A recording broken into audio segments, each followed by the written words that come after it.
सर्वांना नमस्कार। आपली शाळा हे यूट्यूब चॅनल आपले सहर्ष स्वागत करत आहे। आम्ही आपणासाठी नेहमीच नवनवीन शासन निर्णय आणि त्यांचा अर्थ समजावून सांगण्याचा प्रयत्न करत असतो। आज देखील असाच एक महत्त्वपूर्ण शासन निर्णय आम्ही आपणासाठी घेऊन आलेलो आहोत।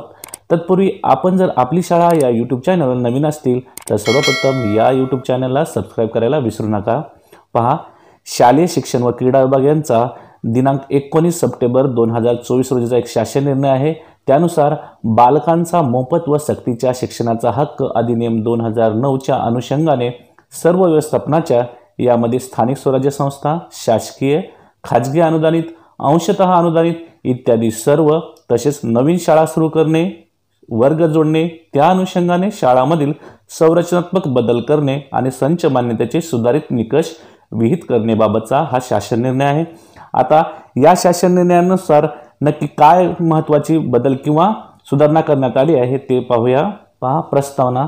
राज्यातील सर्व व्यवस्थापनाच्या सर्व माध्यमाच्या सर्व शाळांमध्ये संच मान्यतेसाठी सुधारात्मक बदल करण्यासाठी शासनाने वेळोवेळी वेगवेगळ्या प्रकारचे शासन निर्णय घेतल्याचं आपल्याला दिसून येतं। त्यामध्ये 28/8/2015 चा शासन निर्णय असो किंवा 8 जानेवारी 2016 चा असेल किंवा 2 जुलै 2016 चा, तसेच 1 जानेवारी 2018 चा शासन निर्णय असाल, त्यामध्ये बदल करण्यासाठी शासनाने 15 मार्च 2024 रोजी एक शासन निर्णय घेतला होता आणि त्या शासन निर्णयामध्ये सर्व बाबींचा सर्वकष विचार करून राज्यातील प्राथमिक, उच्च प्राथमिक, माध्यमिक शाळांमधील विद्यार्थी पटसंख्येच्या आधारावर शिक्षक पदे निर्धारित करणे, तसेच नवीन शाळा सुरू करणे, वर्ग जोडणे, शाळांमध्ये संरचनात्मक बदल करणे इत्यादी बाबत शासन निर्णय घेण्यात आला होता आणि त्या शासन निर्णयामध्ये काही सुधारणा करण्याची बाब शासनाच्या विचाराधीन होती आणि त्यामध्ये नक्की कोणती सुधारणा केली आहे ते आता आपण पाहूया।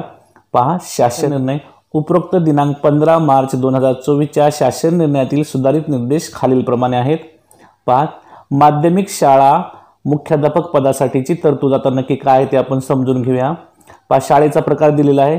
इयत्ता 1 ते 10वी किंवा 5वी ते 10वी असणारी शाळा, तसेच इयत्ता 1 ते 12वी किंवा 5वी ते 12वी असणारी शाळा आणि 8वी ते 10वी असणारी शाळा किंवा 8वी ते 12वी पर्यंतची शाळा। तर पद असणार आहे मुख्याध्यापक आणि मुख्याध्यापक पदासाठी विद्यार्थी संख्या आवश्यक असणार आहे यापुढे 100 विद्यार्थी असतील तर शाळेमध्ये एक मुख्याध्यापक असणार आहे। पण पूर्वीच्या मंजूर पदास संरक्षण देण्यासाठी आवश्यक किमान विद्यार्थी संख्या असणार आहे 90। समजा आता एखाद्या शाळेमध्ये 90 किंवा 90 पेक्षा जास्त विद्यार्थी असतील तर त्या ठिकाणचं मुख्याध्यापक पद हे कायम राहणार आहे। मात्र यापुढे एखाद्या शाळेला मुख्याध्यापक हा केव्हा मिळणार आहे, जर त्या शाळेची पटसंख्या 100 असेल तर यापुढे त्या शाळेला एक मुख्याध्यापक पद हे मंजूर असणार आहे। 4.1 यामध्ये काय सांगितलेलं आहे, उक्त तक्त्यामधील निकषानुसार मुख्याध्यापकाचे पदे अतिरिक्त ठरत असल्यास त्यांना त्या व्यवस्थापनाच्या अन्य शाळांमध्ये मुख्याध्यापक पदावर समायोजित करावे। जर एखाद्या शाळेमध्ये सध्या मुख्याध्यापक आहेत आणि त्या ठिकाणचा जर 90 पेक्षा पट कमी असेल तर अशा शाळेतील मुख्याध्यापकांचं समायोजन त्या व्यवस्थापनाच्या शाळांमध्येच इतरत्र केले जाणार आहे। त्याचबरोबर अशा समायोजनानंतर तरी पण त्याच व्यवस्थापनाच्या कार्यक्षेत्रात मुख्याध्यापक पद अतिरिक्त ठरत असल्यास सदर मुख्याध्यापकांना त्यांच्या कार्यरत ठिकाणी ते सेवानिवृत्त होईपर्यंत किंवा पटसंख्येत वाढ होईपर्यंत कायम ठेवावे। समजा एखाद्या शाळेचा पट 90 पेक्षा कमी आहे तरी त्या शाळेतील मुख्याध्यापकाचं समायोजन केलं जाणार आहे आणि समायोजन केल्यानंतर देखील जर पद अतिरिक्त ठरत असेल तर सदर मुख्याध्यापक हे सेवानिवृत्त होईपर्यंत किंवा त्या शाळेचा पटसंख्या वाढ होईपर्यंत तिथेच कायम राहणार आहेत। मात्र पुढे सदर मुख्याध्यापकाच्या सेवानिवृत्तीनंतर किंवा अन्य तत्सम कारणाने जर पद रिक्त झालं तर सदर शाळेत सुधारित निकषाप्रमाणे पटसंख्येअभावी मुख्याध्यापकाचे पद देय होत नसल्यास सदर पद व्यापगत करावे।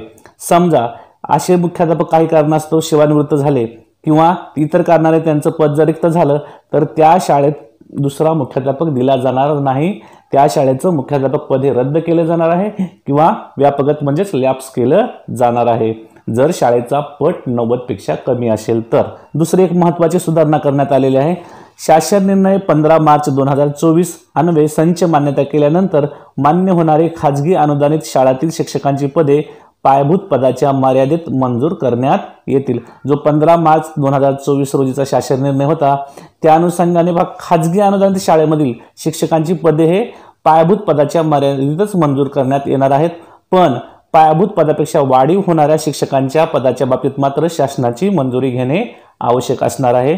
तर हे दोन महत्त्वपूर्ण बदल आपल्याला या शासन निर्णयानुसार सुचवलेले आहेत, जो की 15 मार्च 2024 चा शासन निर्णय आहे। पहा, उपरोक्त निर्देश वगळता संदर्भातील शासन निर्णय 15 मार्च 2024 मधील उर्वरित सर्व निकष आणि आदेश आहेत तसेच लागू राहणार आहेत।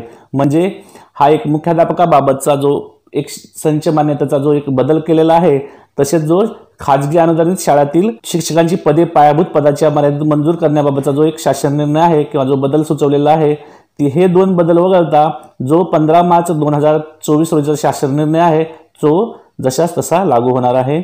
आणि सदर शासन निर्णय महाराष्ट्र शासनाच्या www.maharashtra.gov.in या संकेतस्थळावर देखील उपलब्ध आहे। आपण त्या ठिकाणी देखील पाहू शकतो। तर अशा प्रकारे मला आशा आहे आजच्या व्हिडिओमध्ये आपल्याला नक्की संच मान्यतेमध्ये सुधारित निकषामध्ये कोणते बदल केलेले आहे ते आपल्याला समजलं असेल। मला आशा आहे तुम्हाला सर्वांना हा व्हिडिओ नक्कीच आवडला असेल। तुम्हाला जर हा व्हिडिओ आवडला असेल तर आपली शाळा या YouTube चॅनलला सबस्क्राइब करायला विसरू नका, कारण आम्ही आपल्यासाठी नेहमीच नवनवीन व्हिडिओ घेऊन येत असतो। पुन्हा एकदा भेटूया एका नवीन व्हिडिओसह, तोपर्यंत सर्वांना मनपूर्वक धन्यवाद।